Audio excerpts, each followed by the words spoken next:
Hey y'all, my name is Priscilla and welcome back to my channel. So today I feel like an official YouTuber because I finally have a mic and I'm working on my audio becoming better, so hopefully you can hear me all right. So today I have a book review for you, and April, if you did not know, is National Poetry Month here in the United States. So I thought it was fitting to share a review of a poetry collection that I recently read and really enjoyed. So today I will be talking about American Sonnets for My Past and Future Assassin by Terrance Hayes. This is a poetry collection that I read through and worked through most of February, and it is written by an African-American Black poet. And these are 70 poems that Terrance Hayes wrote immediately following the election of President Trump. And he wrote 200 within the first 200 days of his presidency. He actually planned on going to full term 4 years, but cut himself off at 2 years and picked the cream of the crop. And now we have the 70 best in this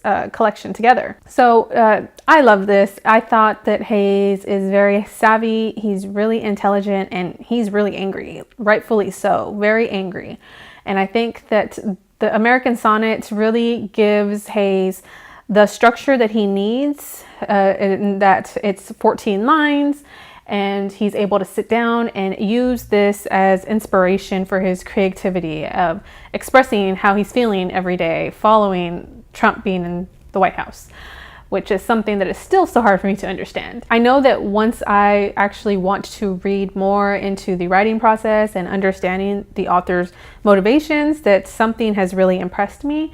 And I found myself admiring Hayes so much, although I didn't always get everything. I still think that what he's doing is very impressive. And he really uses this repetition, the American Sonnet form and structure, but also with the title, American Sonnets for My Past and Future Assassin, which in itself is a bit of a mouthful, but also states a lot, says a lot. And so this just allowed him to shape his language. If you've never heard of Terrance Hayes, you should definitely check out an interview with him speaking. This man just speaks in metaphor. He lives, breathes, eats poems, poetry. But I think at this point, I think I just need to jump in and read one of the poems that I really enjoyed. So, American Sonnet for My Past and Future Assassin. God damn, so this is what it means to have a leader you despise. The racist said when the president was black, and I'll be damned if I ain't saying it too. Is this a mandate for whiteness, virility, sovereignty, stupidity, an idiot's threats and gangster narcissisms threading every shabby sentence his trumpet constructs? You are not allowed to say shit about Mexicans when you ain't actually got any Mexican friends. I bet you've never been invited to a family dinner. You ain't allowed to deride women when you've never wept in front of a woman that wasn't your mother. America's struggle with itself has always had people like me at the heart of it. You can't grasp your own hustle, your blackness. You can't grasp your own pussy. Your black pussy dies for touch. There's a lot in that poem to dissect that I probably will not do very well, so I'm not going to do that. But I don't know, just something about those lines. And Terrance Hayes himself says that what he loves so much about the American Sonnet is what he calls the volta, which is the turn. In traditional English and Italian sonnets, that is usually in the last 4 to 6 lines where there's a turn.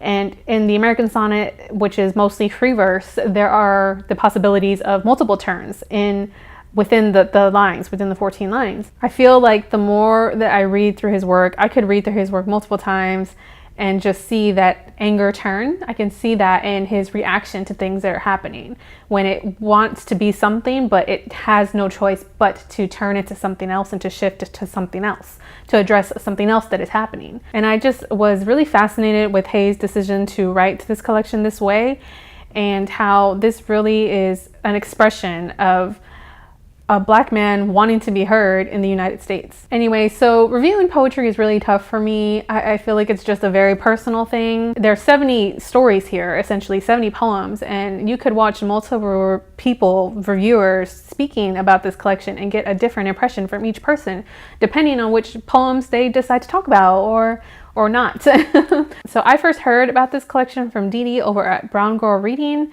I will make sure to leave her video down below. She talked about it in her favorites video from 2018 of reads that she read. I also saw a wonderful review of this collection up on Mike's channel.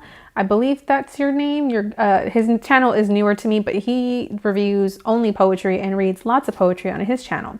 And his channel name is the Postmodern poetry prognosticator. So I could read and reread these poems and get something more from all of them over and over again. A handful of these poems didn't work as well as others, so it wasn't quite what I would think a 5-star poetry collection is, but there were some that just really, really impressed me. So maybe I'll read one more and maybe I'll include this as the end of this video. So American Sonnet for my past and future assassin.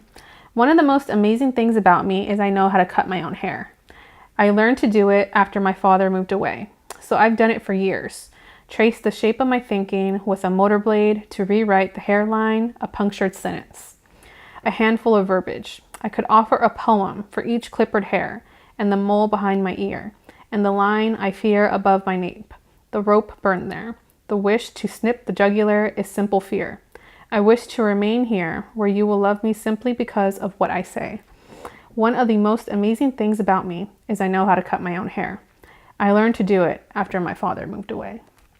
I don't know why, but that poem gives me chills. Every time I read it, there's just something about that is just so close to home and so close to fear and anger surrounding Black men and being misunderstood, right? So without going on too much longer, I do highly recommend picking up this poetry collection, and I hope that maybe this month, during this month of April, you will pick up and read some poetry. So that is all I have for you today. Thank you so much for watching, and I hope to catch you in the next video. Bye.